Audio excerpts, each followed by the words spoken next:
പിന്നീട് ഈ ഒരു അസുഖം അറിഞ്ഞപ്പോൾ എൻ്റെ അമ്മയും വീട്ടിലെല്ലാവരും ഭയങ്കരമായിട്ട് ഷോക്കായി പോയായിരുന്നു.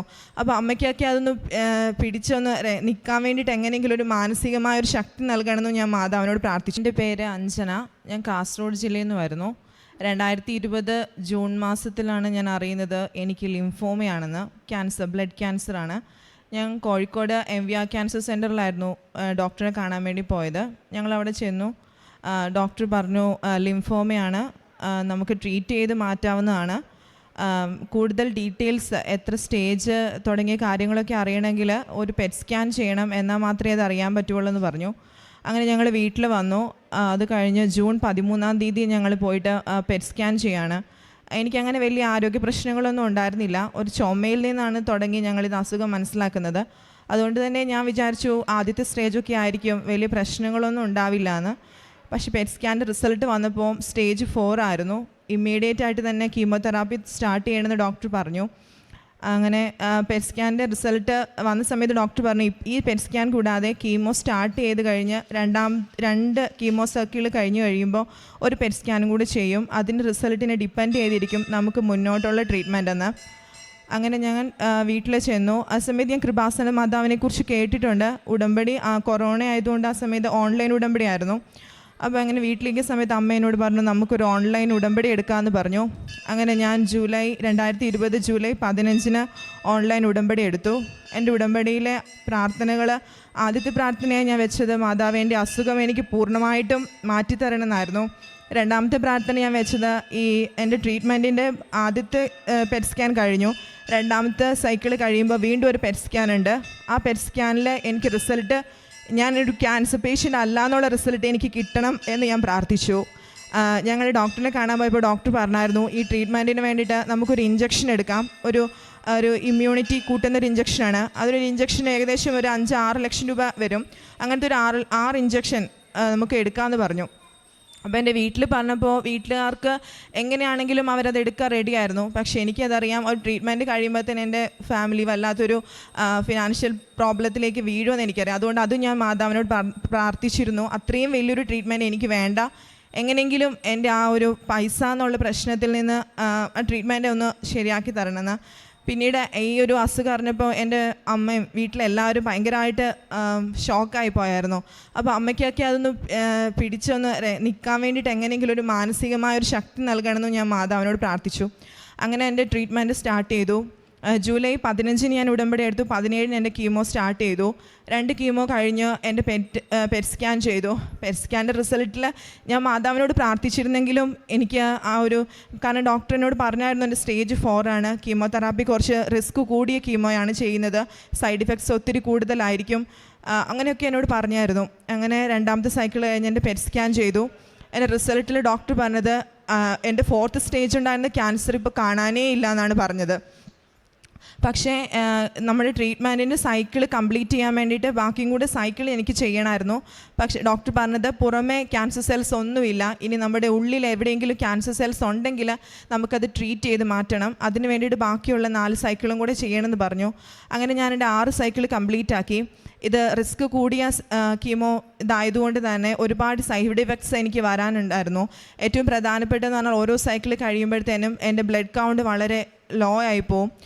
ധാരാളം ഇൻഫെക്ഷനൊക്കെ വരാൻ ഒരുപാട് സാധ്യതകളുണ്ടായിരുന്നു. പക്ഷേ ഞാൻ ഉടമ്പടി എടുത്തുകൊണ്ട് അച്ഛൻ പറഞ്ഞ് ഞാൻ കേട്ടിട്ടുണ്ട്, ഉടമ്പടി എടുക്കുന്ന നിമിഷം മുതൽ മാതാവ് നമ്മളെ പൊതിഞ്ഞ് സംരക്ഷിക്കുന്ന ആ ഒരൊറ്റ സംരക്ഷണം മാത്രമായിരുന്നു ആ ഒരു സൈക്കിള് 6-7 മാസത്തോളം എന്നെ പൂർത്തിയാക്കാൻ സഹായിച്ചത്. ഒരു ദിവസം പോലും എൻ്റെ സൈക്കിളിൻ്റെ ഡേറ്റ് തെറ്റിയിട്ടില്ല. കറക്റ്റ് ഡേറ്റിൽ എനിക്ക് പോകാൻ പറ്റും. ബ്ലഡിൻ്റെ കൗണ്ട് എനിക്ക് 100 വരെ ആയിട്ടുണ്ട്. പക്ഷേ എന്നാൽ പോലും പനിയോ ഒരു ജലദോഷമോ ഒന്നും എനിക്ക് ഉണ്ടായിട്ടില്ല. എനിക്ക് ആ സമയത്ത് എൻ്റെ മോൾക്ക് 1.5 വയസ്സായിരുന്നു. അപ്പോൾ അവളെ വിട്ടിട്ട് എൻ്റെ ട്രീറ്റ്മെൻറ്റിലേക്ക് കോഴിക്കോടേക്ക് പോകാമെന്ന് പറയുന്നത് എനിക്ക് ഭയങ്കര ബുദ്ധിമുട്ടായിരുന്നു. ആ സമയത്താണ് ഡോക്ടർ അഡ്വൈസ് ചെയ്യുന്നത് ഇങ്ങനെ കൗണ്ട് കുറയുന്നത് കൊണ്ട് അവിടെ തന്നെ സ്റ്റേ ചെയ്ത് നിന്നോളാൻ. അങ്ങനെ ഞങ്ങൾക്ക് അവിടെ സ്റ്റേ ചെയ്യാൻ പറ്റി. എൻ്റെ ഹസ്ബൻഡ് IT ഫീൽഡായിരുന്നു. കോവിഡ് ആയതുകൊണ്ട് പുള്ളിക്ക് വർക്ക് ഫ്രം ഹോം ആയിരുന്നു. അപ്പോൾ പുള്ളിക്ക് ഞങ്ങളുടെ കൂടെ നിൽക്കാൻ പറ്റി. അങ്ങനെ എല്ലാ കാര്യത്തിലും എനിക്ക് അസുഖം വന്നു എന്നതൊഴിച്ചാൽ ബാക്കി എല്ലാ തരത്തിലും എന്നെ ഒരുപാട് തരത്തിൽ മാതാവ് എന്നെ സംരക്ഷിച്ച് എൻ്റെ ട്രീറ്റ്മെൻറ്റ് പൂർത്തിയാക്കി അസുഖത്തിൽ നിന്ന് എനിക്ക് രക്ഷപ്പെടാനായിട്ട് സാധിച്ചു. കൃപാസന മാതാവിന് 1000 നന്ദി. ഇഞ്ചക്ഷൻ എടുക്കേണ്ട വന്നില്ല അല്ലേ? ഇല്ലില്ല, ഇഞ്ചക്ഷൻ വേണ്ട, അത് ഞങ്ങളങ്ങനെ പറഞ്ഞു. പക്ഷെ പെട്ടെന്നാണ് ആ ഒരു ദിവസം ഞങ്ങൾ ചെന്നപ്പോൾ വേറൊരു ഡോക്ടർ, എൻ്റെ ഇതിനെ ട്രീറ്റ് ചെയ്ത ഡോക്ടർ വന്ന് ഞങ്ങൾക്കൊരു ഡിസ്കഷൻ ഉണ്ടായിരുന്നു. ആ സമയത്ത് ഞങ്ങൾ ചെന്നപ്പോൾ ഡോക്ടർ പറയാണ്, ഡോക്ടർ അങ്ങനെ ഒരുപാട് പേർക്ക് ചെയ്തിട്ടില്ല, ഒരു 5-6 പേർക്ക് സാർ ഇതുവരെ ചെയ്തിട്ടുള്ളൂ. അതൊരു എസ്കലേറ്റഡ് ബികോപ്പ് എന്ന് പറഞ്ഞ ട്രീറ്റ്മെൻറ്റാണ്. അത് ചെയ്യാം, സൈഡ് ഇഫക്റ്റ് കൂടുതലാണ്, പക്ഷേ അതിൻ്റെ എമൗണ്ടൊക്കെ സാധാരണ നമുക്ക് മാനേജ് ചെയ്യാൻ പറ്റുന്ന എമൗണ്ട് ആണെന്ന് പറഞ്ഞു. അപ്പോൾ തന്നെ ഇതുവരെ ഞാനത് മാതാവിനോട്, എൻ്റെ ഹസ്ബൻഡാണ് ആദ്യം ഡോക്ടറിനെ കാണാൻ വേണ്ടി പോയത്. ആ സമയം മുഴുവൻ ഞാൻ റൂമിലിരുന്ന് പ്രാർത്ഥിച്ചത് ഇങ്ങനെയായിരുന്നു, മാതാവേ എന്തെങ്കിലും ഒരു മാർഗ്ഗം. അന്ന് ഞങ്ങൾക്ക് ഈ ട്രീറ്റ്മെൻറ്റ് ഉണ്ടെന്നോ ഇതിന് ചെയ്യാമെന്നോ ഒന്നും അറിയില്ലായിരുന്നു. ആദ്യം പറഞ്ഞ ട്രീറ്റ്മെൻറ്റ് തന്നെയായിരുന്നു മനസ്സിൽ. എങ്കിലും ഞാനിങ്ങനെ പ്രാർത്ഥിച്ചുകൊണ്ടിരിക്കുമായിരുന്നു റൂമിൽ, മാതാവ് എന്തെങ്കിലും ഒരു മാർഗ്ഗം കാണണം, ഇത്രയും വലിയൊരു ഇഞ്ചക്ഷൻ എനിക്ക് എടുക്കാൻ പറ്റിയല്ല, അത് വലിയൊരു ബാധ്യതയായി തീരും, എനിക്കത് വേണ്ട, എങ്ങനെയെങ്കിലും ഒരു മാർഗ്ഗം, അത് മാത്രമേ ഞാൻ പ്രാർത്ഥിച്ചുകൊണ്ടിരുന്നത്. അത് കഴിഞ്ഞ് 2 മിനിറ്റ് കഴിഞ്ഞപ്പം സിസ്റ്റർ വന്നതിനോട് പറഞ്ഞു, അഞ്ജനേനെയും കൂടി ഡോക്ടർ വിളിക്കുന്നുണ്ടെന്ന് പറഞ്ഞു. അങ്ങനെ ഞാൻ താഴേക്ക് ചെന്നു. അപ്പോൾ ഡോക്ടർ ഞങ്ങളോട് 3 പേരോടും കൂടെ പറഞ്ഞു, സൈഡ് ഇഫക്റ്റ് കൂടുതലാണ്, കുറച്ച് കോംപ്ലിക്കേഷൻസ് ഒക്കെ ഉണ്ടാകും, പക്ഷേ എന്നാലും അത് ചെയ്യുന്നതായിരിക്കും നല്ലതെന്നാണ് ഡോക്ടർ അഡ്വൈസ് ചെയ്തത്. അതുകൊണ്ട് ഞങ്ങൾ അത് തന്നെയാണ് ചെയ്തത്. കരങ്ങളടിച്ച് നമുക്ക് കർത്താവിനെ മഹത്വപ്പെടുത്താം. വലിയൊരു സാക്ഷ്യമാണ് ഈ അഞ്ജന എന്ന മകൾ നമ്മളുമായിട്ട് പങ്കുവച്ചത്. ഈ മകൾക്ക് 28 വയസ്സുള്ളൂ. അപ്പോൾ ഈ ക്യാൻസർ ഡയഗ്നോസ് ചെയ്യുമ്പോൾ ഈ മകൾക്ക് 27 വയസ്സല്ലേ, 27 വയസ്സുള്ളൂ. 1.5 വയസ്സുള്ള കുഞ്ഞുണ്ട്. അതുപോലെ തന്നെ ജീവിതം ആരംഭിച്ചിട്ടേ ഉള്ളൂ. അപ്പോൾ ഒത്തിരിയേറെ ടെൻഷനോടുകൂടി ഇരിക്കുമ്പോഴാണ്, യൂട്യൂബിലൂടെയാണല്ലേ കൃപ? അതെ, ഞാനിങ്ങനെ കേട്ടിട്ടുണ്ട്, പക്ഷേ ഉടമ്പടിയൊക്കെ എടുക്കണം എന്നൊന്നും എനിക്ക് അങ്ങനെ തോന്നിയിട്ടില്ലായിരുന്നു. ആ സമയത്ത് എനിക്ക് അങ്ങനെ വല്ലാത്ത ടെൻഷൻ, അസുഖം, പിന്നെ ഈ പറയുന്ന പോലെ ട്രീറ്റ്മെൻറ്റിൻ്റെ പ്രശ്നങ്ങൾ, മോളന്ന് ഞാൻ ബ്രസ്റ്റ് ഫീഡ് ചെയ്തുകൊണ്ടിരിക്കുമായിരുന്നു. പെട്ടെന്ന് എനിക്കതൊക്കെ നിർത്തേണ്ടി വന്നു. പിന്നെ അത് മൂലം ഒരു ക്യാൻസർ മൂലം ഉണ്ടാകാവുന്ന സൈഡ് ഇഫക്റ്റുകളൊക്കെ എനിക്കറിയാമായിരുന്നു. അപ്പോൾ അതെല്ലാം വന്ന ടെൻഷൻ എനിക്കങ്ങനെ പ്രത്യേകിച്ച് വേറൊന്നും ഉണ്ടായിരുന്നില്ല.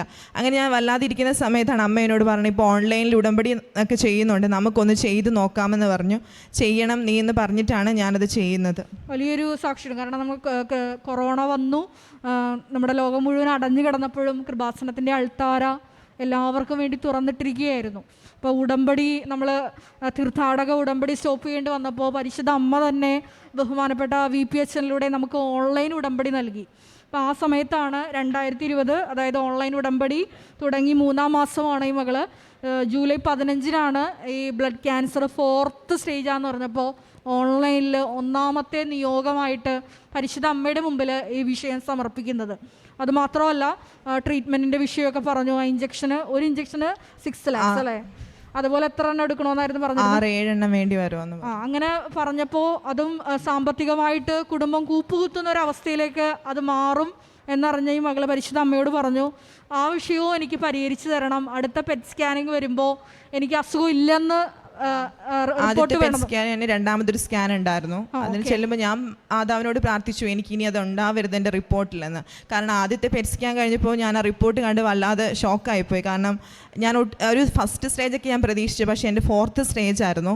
അപ്പോൾ രണ്ടാമത് അത് ഉണ്ടാവരുതെന്ന് ഞാൻ പ്രാർത്ഥിച്ചിരുന്നു. ഇപ്പോൾ നമുക്കറിയാം, ഉടമ്പടി എടുക്കുമ്പോൾ പരിശുദ്ധ അമ്മ ചെയ്തു തരുന്ന വലിയൊരു കാര്യമാണ്, പുതിയ വഴികൾ നമ്മുടെ ജീവിതത്തിൽ തുറന്നു വരും. ജോഷുവ 3:4 തിരുവചനമാണ്. ഇതിനു മുമ്പ് ഈ വഴിയിലൂടെ ഇല്ലാത്തതിനാൽ പുതിയൊരു വഴി നിങ്ങൾക്ക് ദൈവം തുറന്നു തരുമെന്നുള്ള അവിടുത്തെ വാഗ്ദാന വചനമാണ് ഈ മകളുടെ ജീവിതത്തിൽ നിറവേറിയത്. അപ്പോൾ ഡോക്ടർ പറഞ്ഞു, ഇങ്ങനൊരു ഓപ്ഷനുണ്ട്, വേറൊരു ട്രീറ്റ്മെൻറ്റിൻ്റെ കാര്യം പറഞ്ഞു, അങ്ങനൊരു ഓപ്ഷനുണ്ട്, അതിൻ്റെ സൈഡ് ഇഫക്റ്റ് കൂടുതലാണ്, പക്ഷേ നിങ്ങൾക്ക് അതിൻ്റെ ട്രീറ്റ്മെൻറ്റ് കോസ്റ്റ് താങ്ങാൻ പറ്റുമെന്ന് പറഞ്ഞു. അപ്പോൾ ഇവർ ആ ഒരു റിസ്ക് ഏറ്റെടുത്തു. പക്ഷേ പരിശുദ്ധ അമ്മ തന്നെയാണ് ആ വഴി ഇവർക്ക് തുറന്നു കൊടുത്തത്. അതുകൊണ്ട് തന്നെ ഈ മകൾക്ക് ട്രീറ്റ്മെൻറ്റിൻ്റെതായ സൈഡ് എഫക്റ്റ് ബുദ്ധിമുട്ടൊന്നും ഉണ്ടായിരുന്നില്ല അല്ലേ? എനിക്ക് ഈ പറഞ്ഞ ഡോക്ടർ ഞങ്ങളോട് ആദ്യം ഒരുപാട് പറഞ്ഞായിരുന്നു, ഈ കൗണ്ട് കുറയുന്നതായിരുന്നു എൻ്റെ ഏറ്റവും വലിയ ഒരു ട്രീറ്റ്മെൻറ്റ്. കാരണം ഭയങ്കര റിസ്ക് ആണ്. നമുക്ക് എന്തൊരു ചെറിയ ജലദോഷം വന്നാൽ തന്നെ നമ്മൾ കുറേ ദിവസം ഹോസ്പിറ്റലിൽ അഡ്മിറ്റ് ആവേണ്ടി, നമ്മുടെ ട്രീറ്റ്മെൻറ്റ് സൈക്കിൾ തെറ്റുകയൊക്കെ ചെയ്യേണ്ടി വരുമായിരുന്നു. പക്ഷേ ഇതെനിക്ക് പൂർണ്ണമായിട്ടും വിശ്വസിക്കാം, പരിശുദ്ധ അമ്മ എന്നെ പൊതിഞ്ഞു പിടിച്ചതുകൊണ്ട് മാത്രമാണ് ആ ഒരു ട്രീറ്റ്മെൻറ്റ് എനിക്ക് കറക്റ്റ് സമയത്ത് November 9th 2020 November 9th ഞാൻ ഹോസ്പിറ്റലിൽ എൻ്റെ എല്ലാ ട്രീറ്റ്മെൻറ്റും കഴിഞ്ഞു എനിക്ക് പൂർത്തിയാക്കാൻ സാധിച്ചത്. കാരണം ഒരുപാട് സാഹചര്യങ്ങളുണ്ടായിരുന്നു, പല അസുഖങ്ങളും വരെ. കാരണം കോവിഡ് അത് ഭയങ്കരമായിട്ട് കൂടി നിൽക്കുന്ന സമയമായിരുന്നു, എല്ലാം ആയിരുന്നു. പക്ഷേ ഒരിക്കൽ പോലും എനിക്ക് ഈ സൈഡ് ഇഫക്റ്റിൻ്റെ പേരിൽ എൻ്റെ സൈക്കിളിൻ്റെ ഒന്നും തെറ്റുവോ എനിക്കത് മുന്നോട്ട് നീട്ടി വയ്ക്കുകയോ ചെയ്യേണ്ടി വന്നിട്ടില്ല. ഓൺലൈൻ ഉടമ്പടി പ്രകാരം ഒരു പുതിയ ലൈഫാണ് അഞ്ജനയ്ക്ക് പരിശുദ്ധ അമ്മ കൊടുത്തത്. അപ്പോൾ ഓൺലൈൻ ഉടമ്പടി വഴിയായിട്ട് ഈ കുടുംബത്തിന് കിട്ടിയ ഈ വലിയ രോഗസൗഖ്യത്തിന് പരിശുദ്ധ അമ്മയ്ക്ക് നന്ദി പറഞ്ഞുകൊണ്ട് നമുക്കൊരിക്കൽ കൂടി ദൈവത്തെ സ്തുതിക്കാം.